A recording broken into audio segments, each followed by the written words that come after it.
Sri Ram's IAS, serving the nation since 1985. अब offline हो या online, we are the lifeline. विनाश काले विपरीत बुद्धि, आजकल यही चल रहा है यूक्रेन में।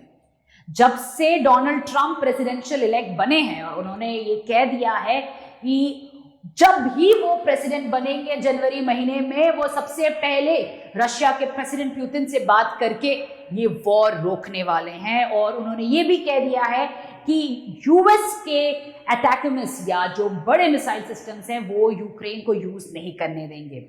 ये इंटेंशन जब पता चला तो यूक्रेन किसी हद तक चला गया है। हाल ही में उन्होंने ड्रोन अटैक्स के थ्रू में 9/11 का रिपीट किया है। वही 9/11 जहां पे टेररिस्ट ग्रुप्स ने ट्विन टावर्स को गिराया था, उसके बाद ग्लोबल वॉर ऑन टेरर शुरू हो चुका था।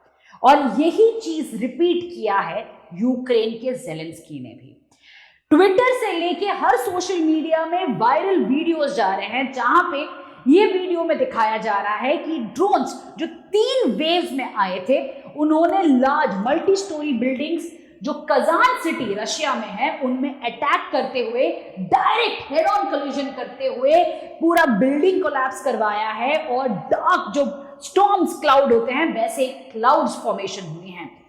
इसके वजह से कजान सिटी का एयरपोर्ट बंद कर दिया गया है और रशिया के पुतिन ने भी कहा है कि भाई ये एस्केलेशन है, इसका जवाब देने के लिए रशिया रेडी है।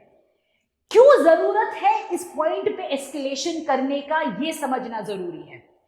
एक तरफ आज के दिन अगर आप देखते हो, डोनाल्ड ट्रंप क्लियर है कि भाई जब भी वो प्रेसिडेंट बनेंगे, स्वेरिंग इन सेरेमनी होगा, उसके बाद वो पीस टॉक पे आने वाले हैं विद बोथ द लीडर्स। और यहां पे आता है रशिया के साइड से एक कंप्लीट क्लैरिटी कि वो सीज फायर करने के लिए तैयार है अगर 3 चीजों का पालन किया जाए। सबसे पहला कि भाई यूक्रेन के पास जो टेरिटरी है कुर्स्क में, वो विड्रॉ किया जाए। दूसरा, यूक्रेन कभी नेटो ना ज्वाइन करे। तीसरा, एक बफर एरिया जो ऑलरेडी डॉनबास कहा जाता है, डोनेट्स्क और लुहांस्क, वो रशिया के कंट्रोल में रहे। ये रशिया ने क्यों मांग की है? रशिया का मांगना ये इस पर्टिकुलर रीजन के लिए जरूरी है क्योंकि रशिया के पास वार्म वाटर पोर्ट्स है नहीं।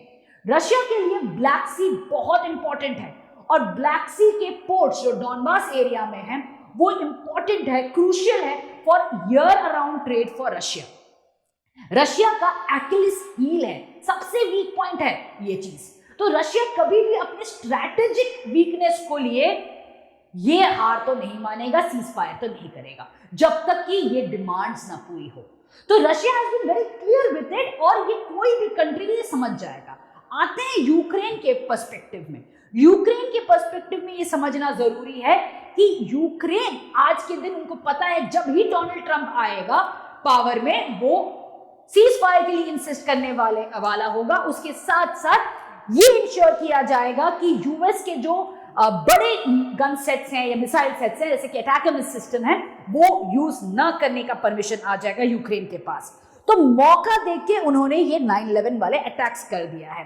बट एस्केलेशन का मतलब ही है कि आज के दिन जब एक नया प्रेशर इमर्ज करेगा यूक्रेन के ऊपर to go for a ceasefire. बल्कि आज के दिन जो यूक्रेन को करना चाहिए था, what they have been doing for so long is to play the victim card. They should have shown the world कि किस तरीके से पुतिन बार-बार सिविलियंस को मार रहे हैं, क्योंकि रिसेंटली कीव में भी अटैक हुआ था जहां पे सिविलियंस की मौत हुई थी। ये चीज आज के दिन चर्चा नहीं हो रही है। इंस्टेड जो वायरल हो रहा है वो है the drone attacks.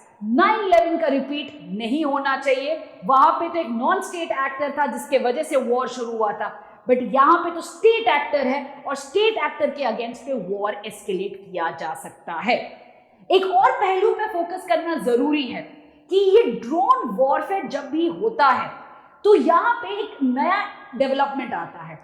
There are no boots on ground. यहां पे कोलैटरल डैमेज बढ़ता है, दैट इज सिविलियंस को सबसे ज्यादा दिक्कत दी जाती है। सिविलियंस के मौत, इंफ्रास्ट्रक्चर कॉस्ट, ये सारी चीजों को डैमेज किया जाता है।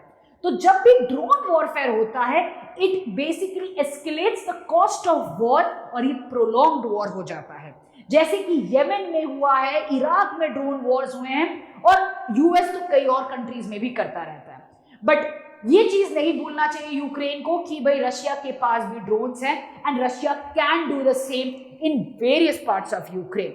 This is going to lead to a new development. Finally let us come to the last point here which is collateral damage के साथ ही लिंक्ड होता है. जिस तरीके से 9/11 का मेमोरी ट्रिगर किया गया है, Ukraine is making it difficult for European countries to support Ukraine. क्योंकि अगर सिविलियन कॉस्ट बढ़ता है तो यहां पे विलेन प्यूतिन नहीं ज़ेलेंस्की बन जाएगा. And that is going to make it difficult for the European countries to continue to support Zelensky and Ukraine when US will slowly disengage. ये चीज यूक्रेन को नहीं करना है. At this point of time जब Ukraine European Union countries से dependent है, it should continue to listen to them and continue to try to come to a positive way of cease fire के साथ, जहां पे क्योंकि ऑलरेडी कुर्स्क कर लिया है तो निगोशिएशन उनके पास भी स्ट्रांग है. ये समझना जरूरी है ज़ेलेंस्की को, रादर देन नेगेटिव पीआर में ना जाके पॉजिटिव वे में जिस तरीके से सीज फायर का डील वो क्रैक कर पाए वो बेटर है. Show of strength will not yield results. War already बहुत प्रोलॉन्ग हो चुका है and countries are getting tired of it, especially with Donald Trump coming in. It is not going to be good news. It is a developing story. आगे क्या होता है, I'll keep you updated. With this, I'll take your adieu. Bye bye. Sri Ram's IAS, serving the nation since 1985. Ab offline, hoya online, we are the lifeline.